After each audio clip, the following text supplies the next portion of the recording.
Blaise Pascal est né en 1623 et meurt en 1662. Il était un philosophe, mathématicien, physicien et écrivain français, connu pour sa contribution à de nombreux domaines. Il est célèbre pour ses travaux en mathématiques, notamment dans la théorie des probabilités, et pour ses inventions en physique, comme la presse hydraulique et la seringue. Mais c'est surtout ses réflexions philosophiques et religieuses qui ont marqué l'histoire de la pensée. Les citations de Blaise Pascal résonnent encore aujourd'hui avec une force et une clarté qui défient le temps. Ce philosophe, mathématicien et écrivain du XVIIe siècle a exploré avec passion les mystères de la condition humaine, les profondeurs de l'âme et les questions existentielles qui tourmentent l'esprit. Que peut nous enseigner un homme qui, il y a plus de 3 siècles, s'interrogeait déjà sur la raison, la foi et le sens de la vie? Dans cette vidéo, nous allons plonger dans les pensées fascinantes de Blaise Pascal à travers ses citations les plus marquantes. Préparez-vous à une exploration de la nature humaine, entre misère et grandeur, entre raison et cœur. Laissez-vous emporter par la sagesse intemporelle de cet esprit brillant et complexe.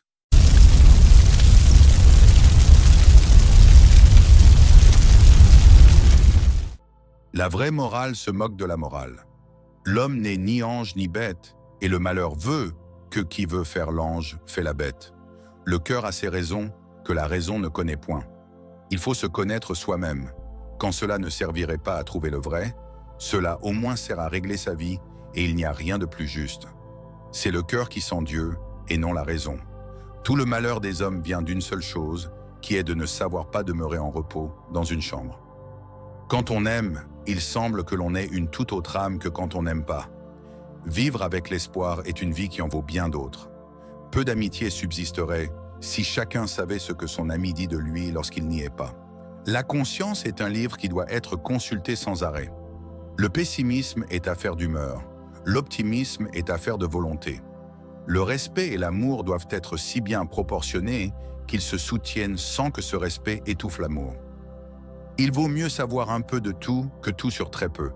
Notre raison est toujours déçue par l'inconstance des apparences. Personne ne parle en notre présence comme il en parle en notre absence. L'union qui est entre les hommes n'est fondée que sur cette mutuelle tromperie.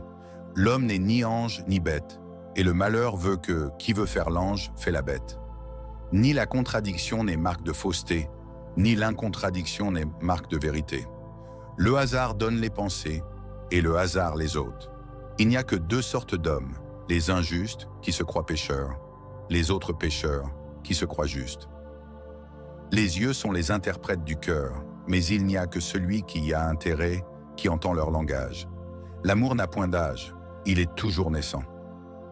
On ne voit rien de juste ou d'injuste qui ne change de qualité en changeant de climat. L'éloquence est une peinture de la pensée. Ceux qui, après avoir peint, ajoutent encore, font un tableau au lieu d'un portrait. Nous ne nous tenons jamais au temps présent.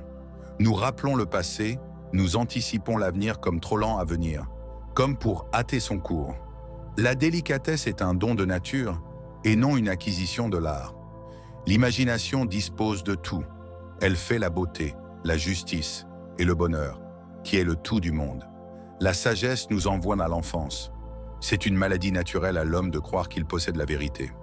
Dans une grande âme, tout est grand. La dernière démarche de la raison est de reconnaître qu'il y a une infinité de choses qui la surpassent. Ce qui fait qu'on va si loin dans l'amour, c'est que l'on ne songe pas que l'on aura besoin d'autre chose que ce que l'on aime. On se croit naturellement bien plus capable d'arriver au centre des choses que d'embrasser leur circonférence. Comme la mode fait l'agrément aussi fait-elle la justice. Ainsi, nous ne vivons jamais, mais nous espérons de vivre. Et nous disposant toujours à être heureux, il est inévitable que nous ne le soyons jamais. Voulez-vous qu'on croie du bien de vous? N'en dites pas. 2 choses instruisent l'homme de toute sa nature, l'instinct et l'expérience. Presque tous les malheurs de la vie viennent des fausses idées que nous avons sur ce qui nous arrive.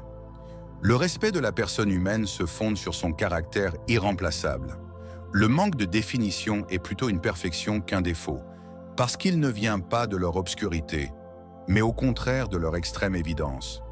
Il y a des passions qui resserrent l'âme et qui la rendent immobile, et qu'il y en a qui l'agrandissent et la font répandre au dehors. L'homme est né pour le plaisir. Il le sent, Il n'en faut point d'autre preuve. Il suit donc sa raison en se donnant au plaisir. Mais bien souvent, il sent la passion dans son cœur sans savoir par où elle a commencé. Que chacun examine ses pensées, il les retrouvera tout occupées au passé et à l'avenir.